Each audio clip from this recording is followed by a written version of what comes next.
Hello friends, আসসালামু আলাইকুম। আপনাদের সবাইকে স্বাগতম আমার একটা নতুন ভিডিওতে। বলুন তো আমরা কোথায় যাচ্ছি?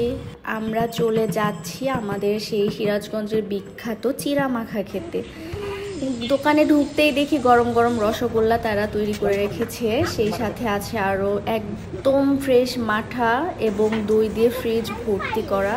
আমরা দোকানে ঢুকতেই মামাকে বললাম যে আমরা আপনাদের সেই বিখ্যাত চিড়া মাখা খেতে আসছি। আমার সাথে ছিল আমার ফ্রেন্ড, আমরা দুইটা বাটি নিয়ে নিলাম, সেই সাথে দই ঘোল দিয়ে মামা খুবই সুন্দরভাবে চিড়াটা মাখছিল। আমার ফ্রেন্ড সাথে একটা মিষ্টি সন্দেশ নিয়ে নিয়েছিল, যদিও আমি একটু মিষ্টি অ্যাভয়েড করি, আমি নেইনি। বিশ্বাস করেন বন্ধুরা, এত মজা ছিল খেতে।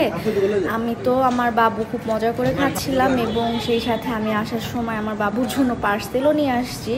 খুবই মজা ছিল। আপনারা সবাই সিরাজগঞ্জ আসবেন এবং আমাদের এখানে মিষ্টি দই ট্রাই করবেন আপনারা। আই হোপ খুব ভালো লাগবে।